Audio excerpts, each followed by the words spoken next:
नमस्कार साथियों, this is Shekhar Singh और आप सभी का स्वागत है मेरे यूट्यूब चैनल द कल का 001 में।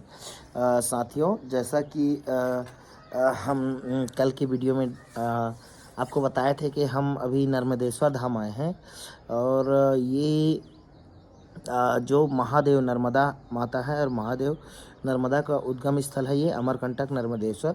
और यहाँ आज से 1000 BC बैक सेंचुरी 1047 वर्ष में एडी में देखेंगे तो इसमें जो शासन जो उस टाइम के जो राजा महाराजा रहे, जो शासक रहे और एक शंकराचार्य पद्धति से जो एक धाम स्थापना में इसको भी आया गया और स्थापित करा गया। और इसमें आप देख सकते हैं कि एक तो नई मंदिर जिसमें भी टेंपल जो पूजा होती है नर्मदा उद्गम स्थल में, वो जिसको संचालित होती है जो यहाँ के जो लोग पुजारी जन हैं, जो गण हैं, उनके द्वारा। लेकिन जहाँ हम ये बैठे हैं ये वास्तविक वह पुरातात्विक स्थल है जो कि ASI जो आर्कियोलॉजिकल सर्वे ऑफ इंडिया के प्रबंधन में, मैनेजमेंट में ये यहाँ पे संरक्षित और सुरक्षित है।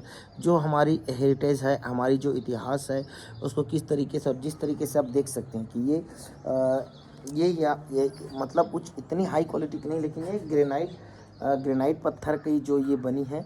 और ये शिव महादेव की मंदिर, जितने भी मंदिर हैं ये डेडिकेटेड है शैव संप्रदाय और महादेव को पूरा ये डेडिकेटेड है साथियों। तो ये आप देखेंगे किस तरीके से ये जो मंदिर के जो निर्माण है, जो आप पढ़े होंगे नागर शैली जो उत्तर भारतीय शैली है, एक द्रविड़ शैली है जो द्रविड़ शैली साउथ इंडियन में होती है, नागर शैली उत्तर भारतीय शैली, दोनों का मिक्सअप एक वैसर शैली होती है। तो ये पूरे नागर शैली में बनी है मंदिर। और मंदिर परिसर को मैं आपको दिखाऊंगा किस तरीके से। जैसे ये एक मुख्य मंदिर होता है महादेव का, ये मुख्य मंदिर है, फिर इसके पास में एक और मंदिर होगा, ठीक है। और ये फिर ये पुरातात्विक स्थल है, वो वहाँ जो दिख रही है वो नहीं है, और ये पुरातात्विक स्थल की ये मंदिरें हैं।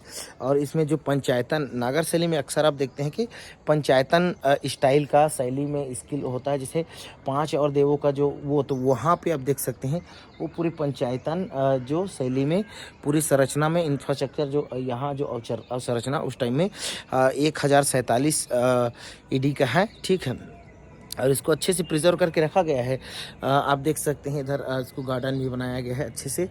ये सब बाकी देखो, हम तो यहाँ घूमने आए हैं, आपको एक ब्लॉगिंग के थ्रू आपको बता भी दे रहे हैं, ठीक है।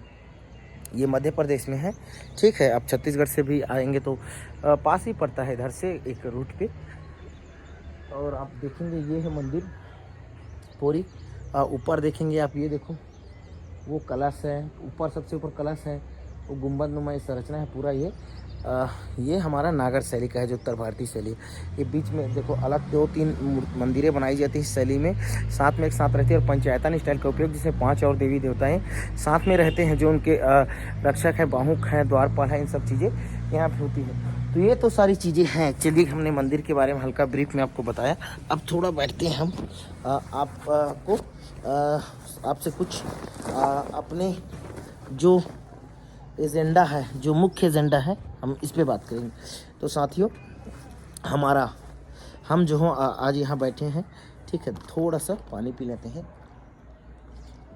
हमारा यहाँ घूमने का, आने का, अपने धरोहर स्थल, अपने पुरातात्विक स्थल को जानने का मुख्य औचित्य क्या है, हम इस पे बात करेंगे। देखिए साथियों, क्या होता है ना कि जैसे हम सभी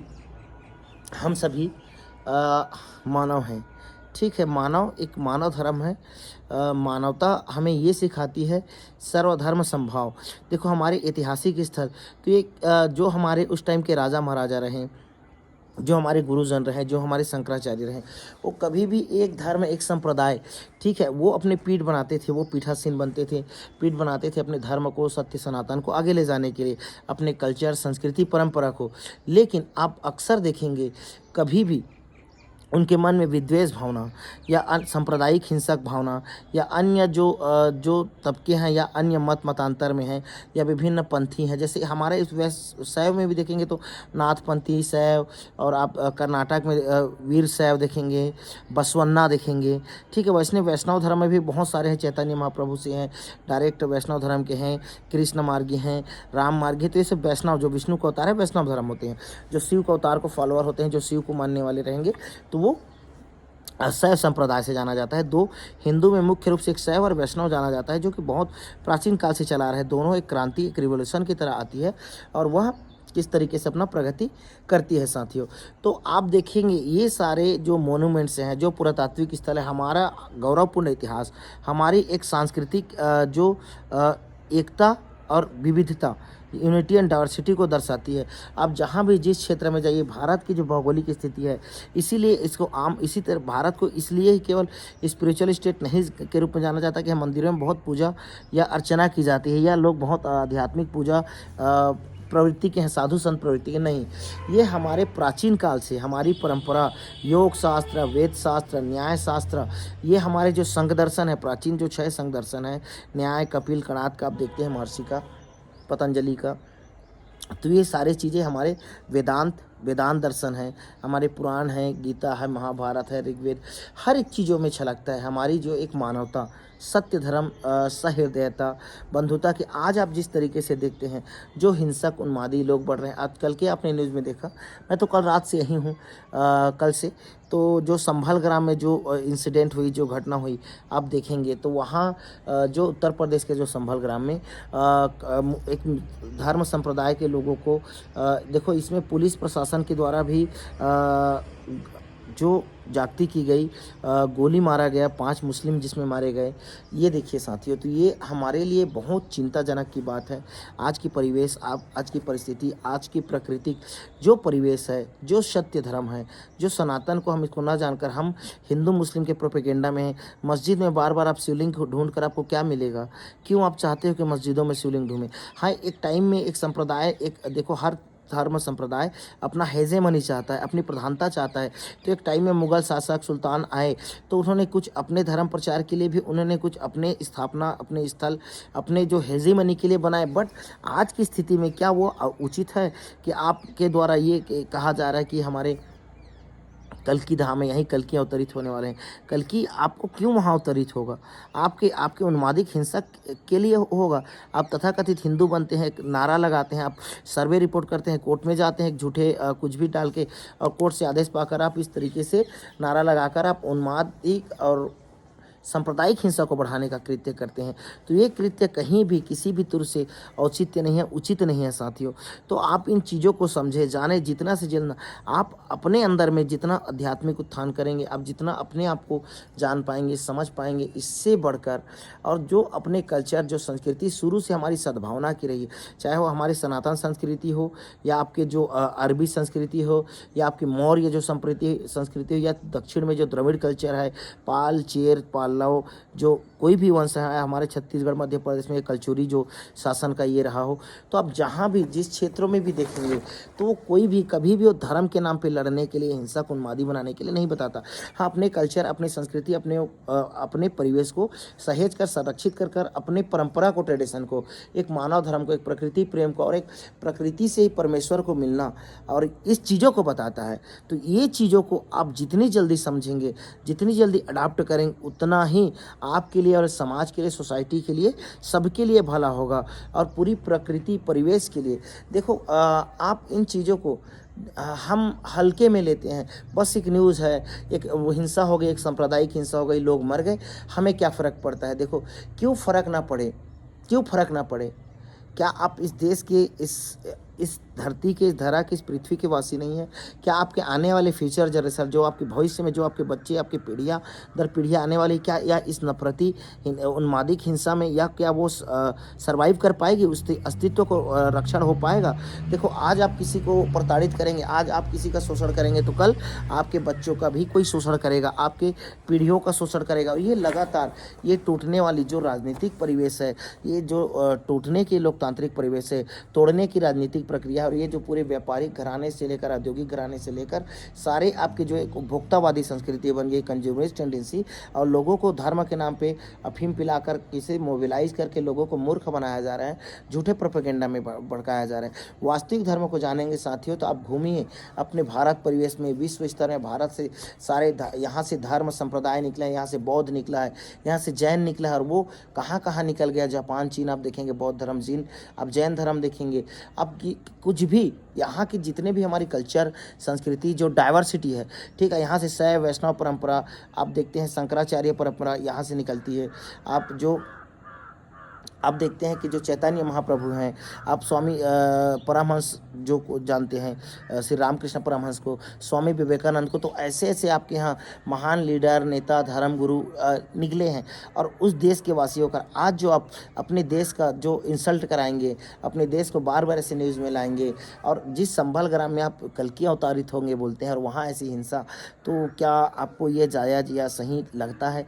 देखो, ये बहुत पूरे देश को झोंकने की राजनीति चली गई है, हिंदू मुस्लिम करके, अल्पसंख्यक बहुसंख्यक करके लड़ाने की और एक तोड़ने की राजनीति बन रही। तो आप जितनी जल्दी हो सके और जितने विवेक से, तर्क विद्या से, पूरे अपने आप अनुभव को, अंतरात्मा को, सत्य सनातन को जानते हुए आप जितनी जल्दी हो सके इन दुष्ट राजनीतिक प्रवृत्तियों से, इन दुष्ट व्यापारिक प्रवृत्तियों से स्वयं को बाहर निकालें।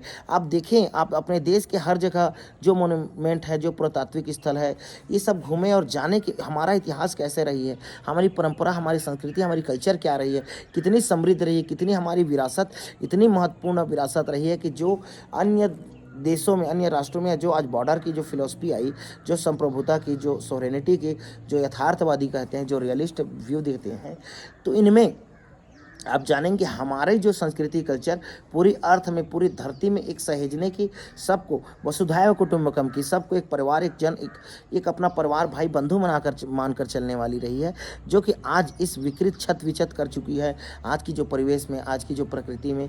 तो इन सबों का आप इन सबको, इनकी दुष्टता में जो दुष्ट राजनीतिक प्रोपेगेंडा में ना आए, जितना जल्दी हो सके सत्य का मार्ग का अनुग्रहित करें, अनुग्रहण करें और सत्य के पथ में चले साथियों। यही वह परम तंत्री व्यवस्था होगी जो परमात्मा, जो एब्सोल्यूट गॉड शुरू से चला आ रहा है। देखो, उस टाइम में डेमोक्रेसी, लोकतंत्र नहीं था, लेकिन कितनी अच्छी समृद्ध परंपरा की देखो मंदिर विरासत आज जो हजारों वर्षों से है। आज की आपका जो आप बनाते हैं ना, आज आपके पुल ब्रिज या मंदिर या आपका संसद भवन देख लेना, या राम मंदिर बनाया गया है, वो आपकी 100 साल भी नहीं जा पाएंगे, नहीं टिक पाएंगे। इतने अर्थ क्या भ्रष्ट है, ब्राइबरी है, घुसखोरी है, भाई भतीजावाद है, नेफ्यूज है, परिवारवाद है, ठेकेदारी प्रथा है, अपने परिवार को, अपने भाई भतीजा को ठेके देके घूस, करप्शन और भ्रष्टाचार को बढ़ाने के, जिसमें नौकरशाह से राजनीतिक कारोबारी से लेकर व्यापारिक से राजनीतिक या अपने प्रशासन नौकरशाह में जो बड़े बड़े पद में है, प्रधानमंत्री है, सीएम है, मुख्यमंत्री, जो गृह मंत्री रहते हैं, जितने भी इंफ्रास्ट्रक्चर और संरचना मंत्री है, रोड रेलवे मिनिस्ट्रीज, सब एक साथ मिलकर शोषण करते हैं लोगों का, लोगों के कर के टैक्स के पैसे को, और उनको जो उचित स्वास्थ्य, शिक्षा या जो अपनी सुविधा या आध्यात्मिक जो धर्म, जो एक्चुअल में जो चीज़ मांग ना करे, इनको और मोबिलाइज करा जाता है। और आपके जो धर्मगुरु बनते हैं, जो पंडित ब्राह्मण बनते हैं आज के तो दिखावे के लिए, जो जन्म के नाम पे, जन्म के आधार पे जो ब्राह्मण है, कर्मों के आधार पे ब्राह्मण नहीं है, जन्म के आधार पे जो पंडित है, वो आपको इस झूठे धर्म मिथ्या में आपको एक जनेऊ पहनाकर, एक माला पहनाकर, आपको एक धागा बांधकर और आपको एक भगवा वस्त्र या कोई भी एक वस्त्र संप्रदाय का पहचान देकर, कपड़े देकर, चाहे सफ़ेद ही क्यों न रहे, वो आपको एक धर्म के नाम में बांटने का कोशिश करता है। चाहे आप किसी भी संप्रदाय धर्म में देख लीजिए, आप मुस्लिम में भी देखेंगे तो एक हरे कलर का आपको देकर आपको किस तरीके से, तो वास्तविक धर्म गुरु को पहचानिए, वास्तविक सत्य सनातन को जानिए। यह सत्य आप जिस भी संप्रदाय से, मुस्लिम हो, सिख हो, ईसाई हो, यहूदी हो, पारसी, तो आप सब संप्रदाय, सब एक भाईचारा के, एक बंधुत्व की भावना को समझिए और सही गुरु, सही ज्ञान और सत्य सनातन को पहचान कर अपने अस्तित्व के रक्षण के लिए, अपने परिवार के रक्षण के लिए आप अपने कल्चर संस्कृति को सहेजने के लिए आगे बढ़ें, न कि उन्मादी और हिंसक बने। तो इतना ही कहकर साथियों, इस अमरकंटक धाम से, इस नर्मदेश्वर से मंदिर से और जो एक शिवलिंग परंपरा से हमारे महाशिव सदाशिव सत्य शिव की हम दरबार में आए थे और हमने काफ़ी अच्छा लगा, मन की शांति हुई। आप भी यहाँ आइए और घूमिए, देखिए कैसा है अपना इतिहास, अपनी परंपरा, अपनी ट्रेडिशन को साथियों। ठीक है, इतना ही कहकर हम इस वीडियो में आपसे विदा चाहेंगे साथियों। नमस्कार।